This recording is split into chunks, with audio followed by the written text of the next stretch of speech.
Assalamualaikum warahmatullahi wabarakatuh. Kami dari kelompok 6 kelas 2025B akan mempresentasikan PPT bab 3 mata kuliah statistik dengan materi menggambarkan data ukuran numerik. Dengan anggota kelompok Nadia Azhara Al-Khalifi, Sela Dwi Novianti, Dova Tristan Abifals, Malva Bella Hapsari, dan Amelia Metanoia. Tujuan dari materi ini adalah: pertama, menghitung rata-rata aritmatika, rata-rata tertimbang, median, modus, dan rata-rata geometrik. Yang kedua, menjelaskan karakteristik kegunaan, keuntungan, dan kerugian setiap ukuran lokasi. Yang ketiga, mengidentifikasi posisi mean, median, dan modus untuk mendistribusi simetris dan miring. Yang keempat, menghitung dan menginterpretasikan rentang, deviasi, rata-rata, varians, dan deviasi standar. Yang kelima, memahami karakteristik, penggunaan, keuntungan, dan kerugian setiap ukuran dispersi. Yang keenam, memahami teorema Chebyshev dan aturan empiris, sebagaimana kaitannya dengan serangkaian pengamatan. Karakteristik rata-rata. Rata-rata aritmatika adalah ukuran lokasi yang paling banyak digunakan. Rata-rata aritmatika membutuhkan skala interval. Karakteristik utamanya yakni semua nilai digunakan. Unik, jumlah penyimpangan dari rata-rata adalah 0, dihitung dengan cara menjumlahkan semua nilai dan dibagi dengan banyaknya nilai. Selanjutnya ada rata-rata populasi. Untuk data yang tidak dikelompokkan, rata-rata populasi adalah jumlah semua nilai populasi dibagi dengan jumlah total nilai populasi. Ini adalah rumusnya. Mu mewakili rata-rata populasi. N adalah jumlah nilai dalam populasi. X mewakili nilai tertentu. Sigma adalah menunjukkan operasi penambahan. Dan EX adalah jumlah nilai X dalam populasi. Berikut ini adalah contoh rata-rata populasi. Terdapat 12 perusahaan manufaktur mobil di Amerika Serikat. Berikut ini adalah jumlah paten yang diberikan oleh pemerintah Amerika Serikat kepada masing-masing perusahaan dalam 1 tahun terakhir. Nah, apakah informasi ini sampel atau populasi? Informasi ini termasuk dalam populasi. Untuk menghitung rata-rata aritmatika, yakni semua nilai yang ada di tabel ditambah lalu dibagi banyaknya nilai tersebut. Contohnya ini 511 ditambah 385 ditambah sampai ditambah 13 dibagi jumlah datanya yakni 12 menghasilkan 2340 dibagi 12 menghasilkan sama dengan 195. Selanjutnya ada rata-rata sampel. Untuk data yang tidak dikelompokkan disebut sampel. Rata-rata sampel adalah jumlah semua nilai sampel dibagi dengan banyaknya nilai sampel. Rumusnya yakni rata-rata sama dengan sigma X per N, di mana X adalah nilai rata-rata sampel dibaca X bar dan N adalah jumlah nilai dalam sampel. Di sini ada contoh rata-rata sampel. Suncom sedang mempelajari jumlah menit yang digunakan setiap bulan oleh klien dalam paket tarif telepon seluler tertentu. Sampel acak yang terdiri dari 12 klien menunjukkan jumlah menit yang digunakan bulan lalu sebagai berikut: 90, 91, 77, 110, 94, 92, 89, 100, 119, 113, 112, dan 83. Berapa jumlah menit rata-rata aritmatika yang digunakan? Caranya yakni X bar sama dengan sigma X per N. Jadi semua nilai itu ditambah lalu dibagi dengan banyaknya data yakni 12 sama dengan 1170 dibagi 12 sama dengan 97,5. Jadi rata-ratanya adalah 97,5. Sifat-sifat rata-rata aritmatika. Ada 5 sifat, yakni pertama, setiap set data tingkat interval dan tingkat rasio memiliki rata-rata. Kedua, semua nilai disertakan dalam penghitungan rata-rata. Yang ketiga, seperangkat data memiliki nilai rata-rata yang unik. Yang keempat, rata-rata dipengaruhi oleh nilai data yang luar biasa besar atau kecil. Yang kelima, terakhir, yakni rata-rata aritmatika adalah satu-satunya ukuran kecenderungan sentral di mana jumlah deviasi setiap nilai dari rata-rata adalah 0. Perkenalkan, nama saya Dova Trisan Abifals dengan nomor NIM 3 dari belakang 067. Di sini saya akan melanjutkan presentasi dari rekan saya sebelumnya. Selanjutnya yaitu terdapat rata-rata tertimbang. Rata-rata tertimbang dari sekumpulan angka seperti X1, X2 hingga X seterusnya dengan bobot yang sesuai seperti W1, W2 hingga W seterusnya, yang arti W adalah tertimbang. Jadi tertimbang 1, tertimbang 2, tertimbang 3, hingga tertimbang. Untuk rumusnya bisa kalian lihat di layar. Tergantung pada soal terdapat berapa W dan berapa X. Terus dibagi dengan W1 tambah W2 tambah W3 hingga W seterusnya juga. Nah, selanjutnya terdapat contoh soal tentang rata-rata tertimbang. Untuk pertanyaannya akan saya bacakan. Perusahaan konstruksi Carter membayar karyawannya per jam sebesar $16,50, $19 atau $25 per jam. Terdapat 26 karyawan per jamnya. 14 diantaranya dibayar dengan tarif $16,50, 10 dengan tarif $19, dan 2 karyawan lainnya dengan tarif $25. Pertanyaannya, berapa rata-rata tarif per jam yang dibayarkan kepada 26 karyawan tersebut? Untuk menjawab pertanyaan ini, kita dapat menggunakan rumus sebelumnya. Di sini kita menemukan W1, W2, W3, serta X1, X2, dan X3-nya.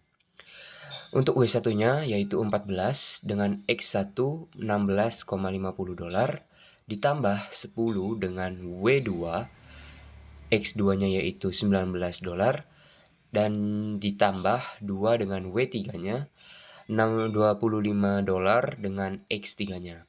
Lalu kita bagi dengan W1 ditambah W2 ditambah W3. Yang dimana W1 yaitu 14 ditambah W2-nya 10 ditambah W3-nya 2. Kita jumlahkan dan hasilnya $471 dibagi 26. Dan hasil akhirnya kita menemukan $18,1154. Lanjut, kita membahas tentang median. Median adalah titik tengah nilai setelah diurutkan dari nilai yang terkecil hingga nilai yang terbesar. Untuk jumlah nilai di atas median sama banyaknya dengan jumlah bawahnya. Dan untuk kumpulan nilai yang genap, median akan menjadi rata-rata aritmatika dari dua angka tengah. Selanjutnya terdapat sifat-sifat median. Yang pertama, terdapat median yang unik untuk setiap kumpulan data. Yang kedua, median tidak terpengaruh oleh nilai yang sangat besar atau kecil sehingga merupakan ukuran tendensi sentral yang berharga ketika nilai-nilai tersebut muncul. Yang ketiga, median dapat dihitung untuk data tingkat rasio, tingkat interval, dan tingkat ordinal. Dan yang terakhir, dapat dihitung untuk distribusi frekuensi terbuka jika median tidak terletak pada kelas terbuka. Berikutnya terdapat contoh tentang median. Di sini terdapat dua contoh, yaitu yang pertama usia sampel 5 mahasiswa, yang dimana 5 mahasiswa ini memiliki usia yang berbeda-beda, yaitu 21, 25, 19, 20, dan 22. Pertama-tama kita dapat menentukan atau menyusun data tersebut dengan urutan menaik yang menghasilkan 19, 20, 21, 22, dan 25. Jadi mediannya yaitu 21, karena 21 terletak antara tengah-tengah 19, 20, dan 22, 25. 21-nya terletak di tengah, jadi itu mediannya. Untuk contoh berikutnya yaitu terdapat 4 sampel tinggi pemain basket. Pastinya tinggi pemain basket ini berbeda-beda. Ada yang 76, 73, 80, maupun 75. Hal yang pertama kita lakukan yaitu menyusun data dari yang kecil hingga yang terbesar, yaitu menjadi 73, 75, 76, dan yang paling tinggi yaitu 80. Jadi mediannya yaitu 75,5. Kenapa? Karena kita hanya menemukan 4 sampel saja, sedangkan 4 ini tidak bisa jika kita cari tengahnya. Jadi kita harus mengambil data yang kedua, namun kita tambahkan koma. Jadi seperti ini. Urutannya kan 73, 75, 76, 80. Nah, kita ambilnya 75. 75 ini kita tambahkan dengan 0,5. Jadi 75,5. Jadi itu mediannya.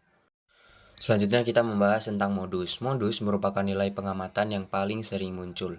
Bisa kalian lihat di layar. Contoh modus ya seperti itu. Berikutnya kita akan membahas tentang contoh dari modus. Gaji tahunan manajer pengendalian mutu di beberapa negara bagian tertentu ditunjukkan di bawah ini. Berapa gaji tahunan rata-ratanya?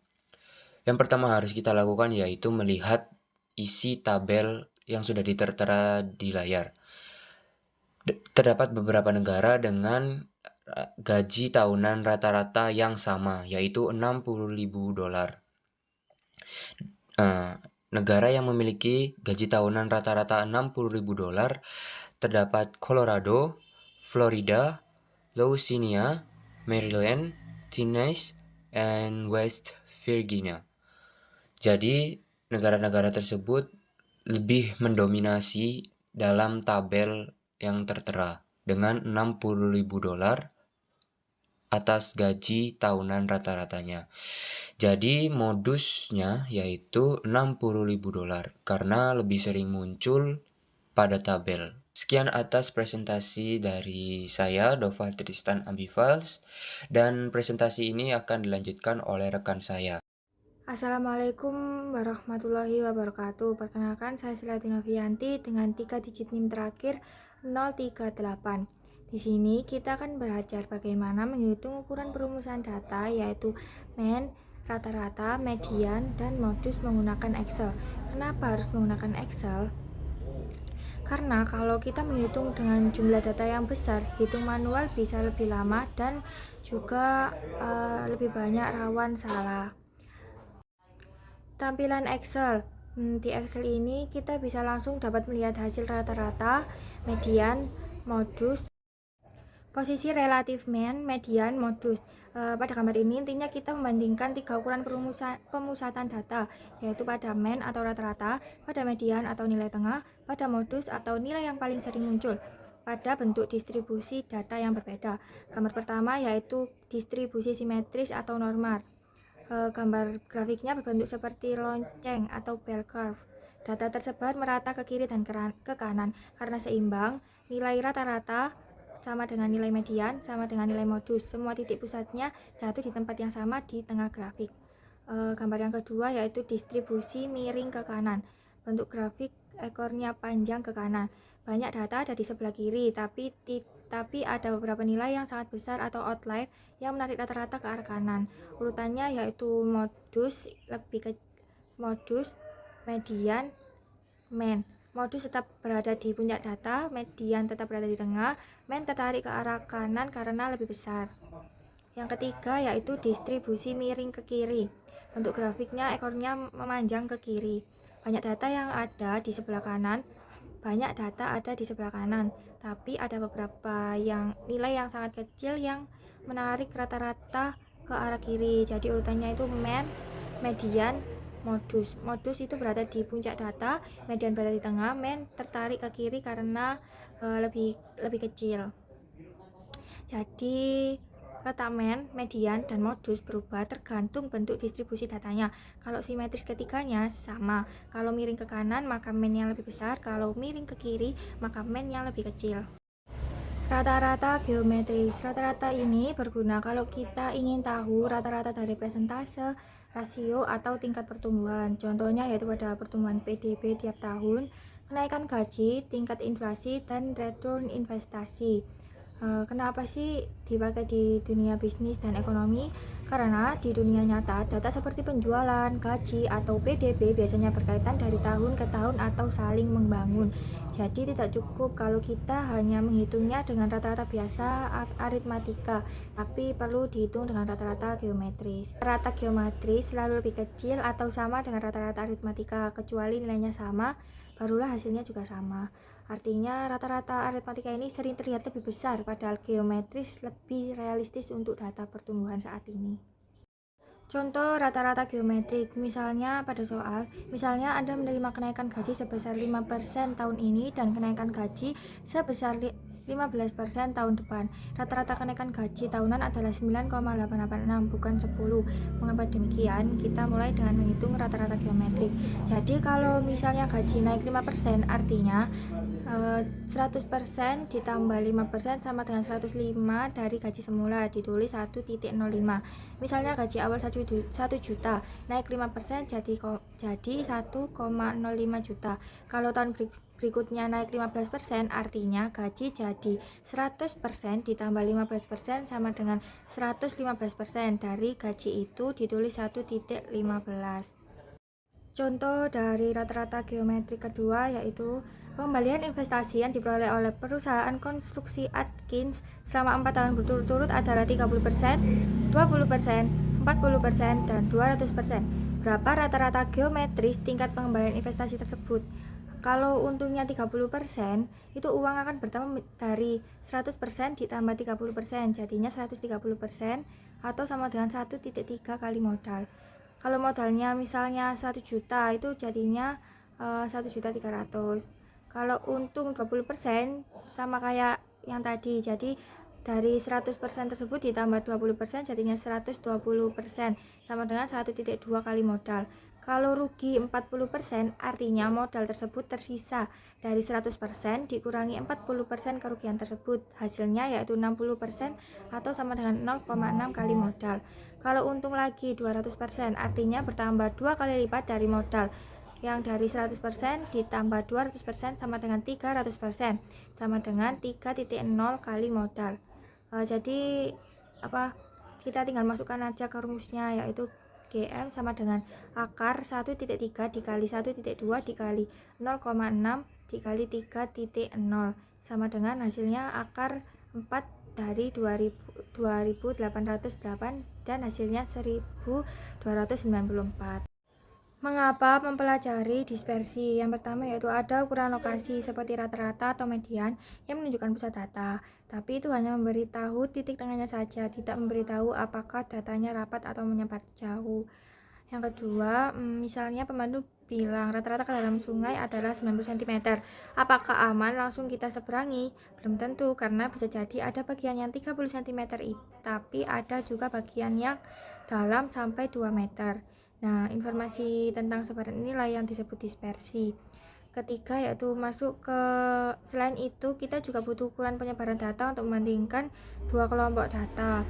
Contohnya ada 2 kelas sama-sama punya nilai rata-rata 75, tapi di kelas A hampir semua nilainya 74 sampai 76 atau rapat, sedangkan di kelas B nilainya bervariasi dari 40 sampai 100, menyebar jauh. Dari sini kita tahu walaupun rata-ratanya sama, tetapi penyebarannya berbeda. Maka nama saya Amelia Nusantoro dari kelas 2025B dengan NIM belakang 037. Sebelumnya rekan saya telah menjelaskan mengenai penyebaran, selanjutnya saya akan menjelaskan mengenai dispersi. Untuk dispersi ini ada contohnya yaitu di belakang 3.5 mengenai histogram tahun kerja di Hammond Iron Works, di mana di diagram X, di bagian X-nya yaitu mengenai tahun bekerjanya, lalu di bagian Y-nya yaitu karyawan atau jumlah karyawan yang bekerja di Hammond Iron Works. Untuk di tahun 0 hingga 10 tahun mengalami peningkatan di jumlah pekerjanya, yaitu sampai titik teratas, namun di bagian 10 tahun hingga 20 tahun mengalami penurunan bahkan mencapai titik terendah, yaitu 0. Selanjutnya untuk bagian 3.6 yaitu mengenai produksi langsung peralatan komputer di Baton Rouge dan Tucson Plants. Untuk di Baton Rouge-nya berada di harian produksi mencapai angka 46 hingga 52, namun rata-ratanya berada di angka 50. Dan di kota Texan juga sama, di antara 40 hingga 60, di mana X barnya atau rata-rata juga mencapai di nilai 50. Selanjutnya, saya akan menjelaskan mengenai ukuran dari dispersi. Untuk ukuran dari dispersi itu sendiri ada 3, yaitu rentang, deviasi rata-rata, sama varian, dan standar penyimpangan. Untuk rentang, yaitu dapat diambil rumus, yaitu rentang sama dengan nilai terbesar dikurangi nilai terkecil. Untuk deviasi rata-rata atau mean deviation dapat diambil rumus, MD sama dengan sigma dalam kurung X min X bar per N. Untuk X-nya yaitu kategorinya, untuk X bar yaitu rata-ratanya, dan per N, N-nya merupakan jumlah banyaknya kategori yang ada. Selanjutnya, untuk variasi populasi dapat diambil rumus, yaitu variasi populasi sama dengan sigma dalam kurung X min mu pangkat 2 per N. Untuk standar deviasi populasi dapat diambil rumus, yaitu standar populasi deviasi sama dengan akar sigma kurung X min mu pangkat 2 per N. Selanjutnya, saya akan menjelaskan mengenai contoh dari rentang. Contoh dari rentang dapat kita ambil contoh, yaitu soal cerita di sini jumlah cappuccino yang terjual di gerai Starbucks di Bandara Orange Country antara pukul 4 hingga 7 malam selama 5 hari berturut-turut adalah 20, 40, 50, 60, dan 80. Tentukan deviasi rata-rata untuk jumlah cappuccino yang terjual. Nah, untuk rentang dapat kita ambil yaitu nilai terbesar dikurangi nilai terkecil sama dengan 80 min 20 sama dengan 60, sehingga rentangnya ada di 60 cup per hari. Selanjutnya, untuk contoh deviasi rata-rata dari soal yang sama, yaitu jumlah cappuccino di Bandara Orange Country pada pukul 4 hingga 7 malam selama 5 hari berturut-turut ada 20, 40, 50, 60, dan 80. Sehingga untuk deviasi rata-rata dapat kita ambil rumus, yaitu sigma kurung X min X bar per N. Nah, untuk ini dapat kita lihat di X min X barnya, contohnya yaitu yang pertama di angka 20, yaitu 20 dikurangi rata-rata atau X bar, sehingga 20 min 50 sama dengan min 30. Di 40 juga sama, 40 min 50, di 50 juga sama, 50 min 50, 60 min 50, dan 80 min 50. Dari total kelimanya ya dapat diambil total, yaitu atau sigmanya yaitu 80. Nah, dengan adanya total itu sendiri kita langsung bisa membuat MD atau deviasi rata-rata dengan rumus sigma kurung X min X bar, yaitu dari hasilnya sigma X min X bar itu 80 dan N-nya itu banyaknya dari datanya itu ada 5, jadi 80 per 5 dan dihasilkan 16, sehingga deviasi rata-rata dari soal ini adalah 16. Selanjutnya, saya akan membahas mengenai contoh dari variasi dan deviasi standar. Untuk contoh dari variasi dapat kita lihat, yaitu jumlah tilang lalu lintas yang dikeluarkan selama 5 bulan di Beaufort County, South Carolina adalah 38, 26, 13, 41, dan 22. Sehingga yang ditanyakan yaitu berapa variasi populasinya. Untuk variasi populasi, rumusnya yaitu sigma X per N. Untuk sigma X sendiri merupakan total dari jumlah yang ada, yaitu 140, dan N itu sendiri itu banyaknya dari kategori yang ada, yaitu 5. Sehingga dapat kita ambil yaitu mu sama dengan 28. Selanjutnya, untuk deviasi standar, yaitu soal rumusnya yaitu sigma dalam kurung X min mu pangkat 2 per N. Nah, untuk X min mu-nya itu sendiri, untuk mu-nya yaitu 28, jadi X min mu-nya itu menghasilkan angka 10, min 2, min 15, 13, dan min 6, sehingga menghasilkan angka 0. Lalu untuk X min mu kuadrat, yaitu dapat kita lihat di sini menghasilkan angka 100, 4, 225, 16, dan 36, sehingga total dari sigma X min mu pangkat 2 yaitu 534. Untuk N-nya itu sendiri yaitu jumlah banyaknya kategori yang ada, yaitu 5, sehingga deviasi rata-ratanya dapat kita ambil 534 per 5, yaitu 106,8. Ya, saya akan menjelaskan mengenai contoh dari variasi sampel. Untuk variasi sampel, di PPT ada soal, yaitu upah per jam untuk sampel karyawan paruh waktu di Home Depot adalah $12, $20, $16, $18, dan $19. Pertanyaannya, berapa variasi sampelnya? Dan variasi sampel itu sendiri memiliki rumus yaitu S kuadrat sama dengan sigma X min X bar atau rata-rata pangkat 2 per N min 1. Sehingga dari soal yang ada, untuk sigma X-nya yaitu 85 yang didapat dari total dari upah yang didapat yaitu 12, 20, 16, 18, dan 19, totalnya ada $85. Dan X bar-nya yaitu rata-rata dari kelima kategori yang sudah dijumlahkan yaitu 85 per 5, sehingga menghasilkan X bar adalah 17. Nah, untuk mengerjakan variasi sampel yaitu X min X bar pangkat 2, sehingga kita hitung dulu X min X bar-nya. Contohnya di sini yaitu $12 dikurangi 17 yaitu X bar-nya menghasilkan min $5, lalu 20 dikurangi 17 menghasilkan $3, 16 dikurangi 17 menghasilkan min $1, dan seterusnya. Selanjutnya, karena dimintanya X min X bar pangkat 2, maka dari itu kita pangkatkan di setiap kategorinya, seperti min $5 dipangkatkan 2 menjadi 25, $3 dipangkatkan 2 menjadi 9, dan seterusnya, sehingga menghasilkan sigma X min X bar pangkat 2 adalah 40. Selanjutnya, N min 1-nya yaitu kita dapat dari untuk N-nya ada 5 karena kategorinya ada 5. Lalu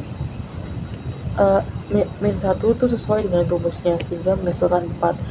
Sehingga rumusnya atau yang kita dapat variasi sampelnya yaitu S pangkat 2 sama dengan 40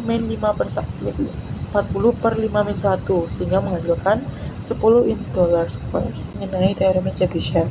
Untuk teorema Chebyshev itu merupakan teorema yang berguna untuk memperkirakan penyebaran data tanpa mengetahui bentuk distribusinya. Dapat kita ambil contoh di soal, yaitu rata-rata aritmatika iuran 2 mingguan yang disumbangkan oleh karyawan WP untuk program bagi hasil adalah $51,54 dan deviasi standarnya adalah $7,51. Setidaknya berapa persen yang iuran yang berada dalam rentang plus 3,5 dan minus 3,5 dari rata-rata tersebut. Sehingga untuk teorema Chebyshev dapat kita ambil rumusnya yaitu 1 min 1 per K kuadrat, sehingga 1 min 1 per 3,5 kuadrat itu 1 min 1 per 12,25 dan menghasilkan angka 0,92, sehingga teorema Chebyshev dari soal berikut atau deviasi dari rata-rata tersebut didapatkan 0,92. Untuk materi selanjutnya akan dijelaskan oleh rekan saya. Terima kasih. Perkenalkan, saya Malva Bella Hapsari. Di sini saya akan melanjutkan presentasi yang sudah dijelaskan oleh rekan saya sebelumnya. Di sini saya akan menjelaskan aturan empiris, di mana untuk distribusi frekuensi berbentuk lonceng yang simetris, terdapat 68% pengamatan berada dalam plus dan minus 1 deviasi standar dari min, 95% berada dalam plus dan minus 2 deviasi standar dari min, dan semua sekitar 99,7% berada dalam plus dan minus 3 deviasi standar dari min. Selanjutnya di sini ada rumus untuk menghitung rata-rata aritmatika data kelompok, di mana rumusnya adalah jumlah frekuensi setiap kelas dikalikan dengan titik tengah kelas dan dibagi dengan jumlah total frekuensi. Lalu selanjutnya di sini ada contoh soal untuk menghitung rata-rata aritmatika data kelompok. Pada bab 2 sudah dijelaskan, di situ terdapat tabel frekuensi yang berisi tentang harga jual kendaraan beserta frekuensinya. Lalu gimana sih cara untuk menentukan rata-rata aritmatika harga jual kendaraan? Di situ terdapat tabel yang isinya harga jual, frekuensi, dan midpoint atau nilai tengah.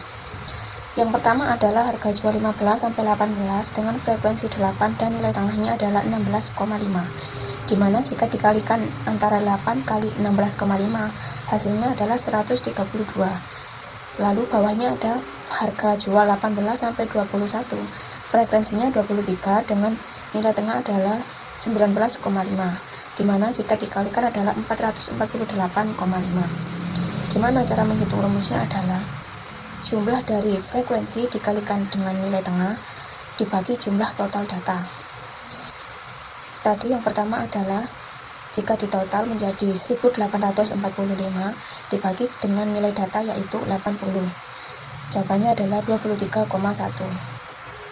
Lalu di sini ada rumus untuk menghitung simpangan baku data kelompok, di mana rumusnya adalah akar dari jumlah frekuensi dikalikan dengan buka kurung titik tengah kelas dikurangi rata-rata sampel tutup kurung kuadrat dibagi dengan jumlah total data dikurangi 1. Lalu di sini ada contoh soal untuk menghitung simpangan baku data kelompok, di mana sudah disediakan tabel distribusi frekuensi untuk data Widner Autoplex yang digunakan pada sebelumnya. Cara menghitungnya adalah akar dari jumlah frekuensi dikalikan dengan buka kurung titik tengah dikurangi dengan rata-rata sampel tutup kurung kuadrat dibagi dengan total nilai data dikurangi 1, di mana jawabannya adalah akar dari 1531,8 dibagi 80 dikurangi 1 sama dengan 4403. Sekian presentasi dari saya. Wassalamualaikum warahmatullahi wabarakatuh.